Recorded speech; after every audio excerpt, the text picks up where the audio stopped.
चलिए हम लोग डेवलपमेंट में आगे आज देखेंगे। पिछले 2 लेक्चर में हम लोग ये जान चुके हैं कि डेवलपमेंट होता क्या है, विकास क्या है, इसके मापदंड क्या है, कोई देश कैसे विकसित होता है, कोई राज्य कैसे विकसित होता है। इन सभी चीज़ों के बारे में देखे हैं कि मान लीजिए हम बताए भी थे आप लोग को कि बिहार पीछे क्यों है, महाराष्ट्र आगे क्यों है, इन सभी चीज़ों पे जिक्र किए थे। महाराष्ट्र क्यों आगे है बताए थे कि वहाँ पे इंडस्ट्री बहुत ज़्यादा है, पॉपुलेशन के हिसाब से वहाँ इंडस्ट्री भी ज़्यादा है और वहाँ के व्यक्ति के पास रोजगार के अवसर ज़्यादा है। देखिए जहाँ रोजगार का अवसर ज़्यादा होगा तो स्वाभाविक बात है कि सब लोग काम करेंगे, सब लोग काम करेंगे तो पैसा आएगा, पैसा आएगा तो मान लीजिए वहाँ की आर्थिक स्थिति सुधरेगी, लोगों की भी सुधरेगी, जिस समाज में रह रहे हैं उस समाज का भी सुधरेगा और जिस गांव, जिस नगर, जिस राज्य में रह रहे हैं वहाँ का भी सुधरेगा। अब बिहार में क्या है, 12 करोड़ की आबादी है, मुश्किल से आधा से अभी कम आबादी जो है वो रोजगार कर रही है, बाकी आबादी बेरोजगार है। यहाँ एक सरकार की तरफ से एक वैकेंसी दिया जाता है, इसमें मान लीजिए 20,000 पोस्ट होता है तो लोग फॉर्म भरते हैं 15 लाख, 10 लाख लोग फॉर्म भरते हैं। बताइए पोस्ट कितना है, 20,000 है, फॉर्म भर रहे हैं 10 लाख 15 लाख लोग। तो कहीं ना कहीं 1-1 हजार सीट पे, 1-1 100 सीट पे, 500 सीट पे, 500 लड़का एक सीट के लिए लड़ रहा है। तो स्वाभाविक बात है किसी 500 में से किसी एक को नौकरी होगा, बाकी 499 जो होंगे वो क्या होंगे, बेरोजगार होंगे। तो बेरोजगारी का स्तर इसी तरह से बढ़ रहा है बिहार में। सरकार की तरफ से 5,000 की वैकेंसी आती है, 5 लाख लोग फॉर्म भर देते हैं। तो अब 5 लाख लोग फॉर्म भरे तो 5 लाख का तो होगा नहीं, होगा 5,000 का, तो बाकी जो 4,95,000 बच गए वो सब के सब बेरोजगार है। तो आधा से ज्यादा आबादी ही बिहार का क्या है, बेरोजगार है। तो जहां रोजगार ही नहीं है, काम के अवसर ही नहीं है, पैसा ही जहां नहीं आएगा, वहां के लोग कहां से अपने आर्थिक स्थिति को बदल पाएंगे। तो विकास की धारणीयता जो है, विकास जो है इन सभी चीजों पर निर्भर करता है। उसके मापदंड क्या है, क्या विकास में क्या ऐसा चीज होना चाहिए जो जिसके वजह से लोग विकास हो सकता है। लोग का विकास कैसे होगा, आप देखिए उसके पास एक अच्छा रोजगार उसको कब मिलेगा, जब उसकी शिक्षा व्यवस्था सही हो।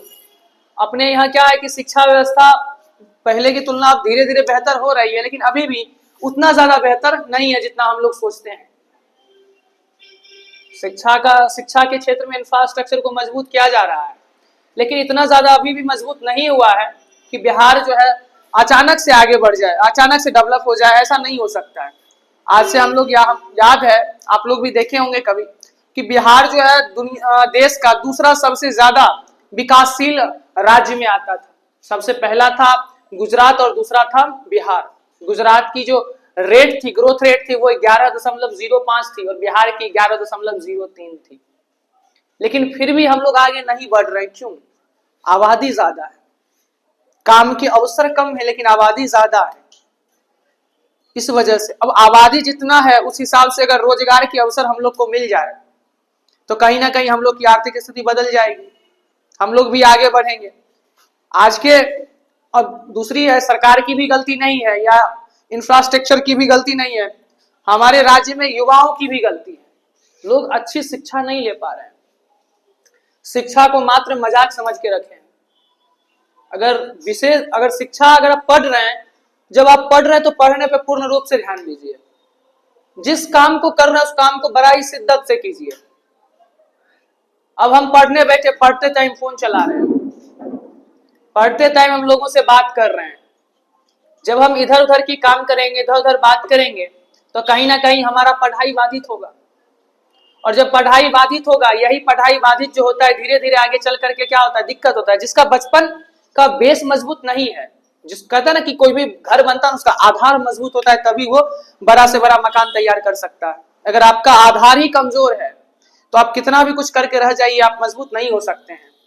तो अभी जो है आप लोगों का एक उम्र है, एक आयु है, अभी के समय में आप जो है जितना ज्यादा से ज्यादा अपने आप को मजबूत कर सकते हैं उतना आगे आपको कम मेहनत करना पड़ेगा। ये शाश्वत सत्य है। आज अगर आप मेहनत करोगे तो कल आपको कम मेहनत करना पड़ेगा और ज्यादा। देखो होता क्या है, धीरे धीरे मजदूर वर्ग में जाओ, बहुत ज्यादा मेहनत करना पड़ता है, बहुत कम वेतन मिलता है। उनसे थोड़ा ऊपर किसी कंपनी में काम कर रहा है, थोड़ा उसमें भी मेहनत कर रहा है लेकिन थोड़ा सा ज्यादा पैसा मिल रहा है। आप जितना कम काम करते हो उतना ज्यादा पैसा आपको मिलता है। अब देखिए ना, एक डीएम बन जाइए, भर दिन में 2-4-5 को रिपोर्ट साइन कीजिएगा, इधर उधर घूमिए टहलिएगा, पैसा देखिए कितना अच्छा है। काम कम करना पड़ रहा है, जिम्मेवारी है, रिस्पॉन्सिबिलिटी है उस काम में, लेकिन कहीं ना कहीं पैसा ज्यादा है, रिस्पेक्ट ज्यादा है। तो काम कम करना पड़ेगा, शारीरिक मेहनत कम करना पड़ेगा, लेकिन पैसा ज्यादा होगा। लेकिन आज अगर पढ़ाई को छोड़िएगा तो शारीरिक मेहनत करते रह जाइएगा, उसके एवज में पैसा इतना मिलेगा जितना से आपका परिवार भी नहीं चल सकता, फिर आप विकास के बारे में सोच ही नहीं सकते हैं। आप अपने घर परिवार में एक अच्छे फंक्शन में, एक अच्छे त्योहार में अपने परिवार के लिए कुछ अच्छा कर नहीं सकते हैं। अगर आपको अच्छा करना है तो आज आपको मेहनत करना पड़ेगा, यही मेहनत आपको आगे काम देगा। देखिए क्या होता है, सरकार बहुत प्रयास करती है। अब देखिए, जहां इंफ्रास्ट्रक्चर के नाम पे कुछ नहीं है, वहां सरकार धीरे धीरे इंफ्रास्ट्रक्चर डेवलप करने का काम कर रही है, धीरे धीरे आगे बढ़ाने का काम कर रही है। हाँ, सरकार में भी भ्रष्ट है, सरकार में बहुत सारे नेता भ्रष्ट हैं, लेकिन फिर भी धीरे धीरे काम हो रहा है, चल रहा है, धीरे धीरे हम लोग आगे बढ़ रहे हैं। लेकिन कहीं ना कहीं देश के युवाओं को भी, राज्य के युवाओं को आगे बढ़ना होगा। आप खुद से भी अपना व्यापार कर सकते हैं, एक नया बिजनेस कर सकते हैं। सरकार अलग अलग प्रकार से लोन दे रही है, आप उसका फायदा उठा सकते हैं। आप एमएसएमई का नाम सुने होंगे, सरकार लोन दे रही है, आप अपना संस्था रजिस्टर्ड कीजिए, उसके बाद आपको सरकार लोन देगी, आप लोन लेके अपना व्यापार कर सकते हैं। लेकिन आप अगर सरकारी नौकरी के भरोसे बैठे रहिएगा तो सरकार तो 5,000 10,000 जितना, मान लो एक काम को करने के लिए 10 आदमी चाहिए तो 10 आदमी को न रखेगा कि 5,000 आदमी को तो नहीं रख लेगा। 5,000 आदमी को रखेगा तो सबको पैसा देना पड़ेगा ना, फ्री में क्या कोई काम करेगा? नहीं करेगा। तो सरकार क्या करेगी? सरकार, मान लीजिए सरकार के पास 10 व्यक्ति का काम है तो सरकार 10 व्यक्ति को ही हायर करेगी, ज्यादा से ज्यादा 2-4-5-10 व्यक्ति एक्स्ट्रा कर लेगी कि कोई एब्सेंट रहे, या फिर मान लीजिए किसी और काम में उसको लगाया जा सके, लेकिन 5 लाख और 5,000 व्यक्ति को तो नहीं रखेगी। देखिए, सार्वजनिक सुविधाओं में भी जब देखेंगे, सरकार सार्वजनिक सुविधाओं में लोगों क्या करती है कि आप लोग सुने होंगे कि सरकार अलग अलग गरीबी रेखा के जो नीचे के व्यक्ति होते हैं उनको एक अलग कैटेगरी में बांट के रखती है, जो उनसे थोड़ा ऊपर है उनको एक अलग कैटेगरी में एक अलग कैटेगरी में रखती है। क्या है कि सबको जो है अलग अलग कैटेगरी में बांट दी है, सबको अलग अलग प्रकार का सुविधाएं दे रही है। अभी तो मान लीजिए यहाँ तक आपको घर मिल जा रहा है, जो भी ग्रामीण क्षेत्र में रह रहे हैं या नगर क्षेत्र में भी रह रहे हैं, सबको आवास मिल रहा है प्रधानमंत्री के द्वारा, शौचालय मिल रहा है। ये सरकार के द्वारा आपको सहायता प्रदान किया जा रहा है कि आप अपना इनकम, आप अपना जो आय है उसको बचा करके रखिए, अलग चीजों में इन्वेस्ट कीजिए, आप अपना ग्रोथ बढ़ाइए। लेकिन क्या आजकल देखते हैं कि सरकार का पैसा लेकर के भी लोग खर्च कर रहा है इधर उधर। सरकार जिस उद्देश्य से आपको दे रही है वो काम नहीं कर रहे हैं आप। सरकार की तरफ से तो मिल रहा है, कहीं ना कहीं मिल रहा है, हर चीज सबको मिल रहा है, आप फायदा ले रहे हैं। अब भले वो पैसा आपका है, लेकिन कहीं ना कहीं आप उसका फायदा नहीं उठा रहे हैं। और ये जरूरी नहीं है कि अगर मान लीजिए दूसरा, अगर दूर से सोचें, अलग चीजों को ध्यान में रख के सोचें, तो आप जितना कमाते हैं उससे हर एक चीज आप खरीद नहीं सकते हैं। आप पैसों से ही हर एक चीज खरीद नहीं सकते हैं, ठीक है। अब मान लीजिए कोई आदमी मरने वाला, क्या उसको पैसा से बचाया जा सकता है? जो आदमी मर गया क्या उसको बचाया जा सकता है? पैसा कितना भी उसके पास नहीं बचा सकता है। यानी पैसा से आप हर चीज को खरीद नहीं सकते हैं। बीमारी अगर कुछ हो जाए तो आप उसका इलाज करवा सकते हैं, लेकिन आपके पास ज्यादा पैसा है इसका मतलब ये नहीं है कि आपको बीमारी नहीं होगा, आपको भी बीमारी होगा। तो हर चीज पैसा ही नहीं होता है, पैसा बस एक आवश्यकता को पूर्ति करने के लिए होना चाहिए। लोग कमाते हैं, अपने अलग अलग चीजों में कमाते हैं, अलग अलग तरह से काम करते हैं, जैसा जो काम करते हैं उस प्रकार से उनका इनकम होता है। लेकिन पैसा से क्या एक न्यूनतम आवश्यकता की पूर्ति ही हो सकती है, इससे ज्यादा कुछ भी नहीं हो सकता है।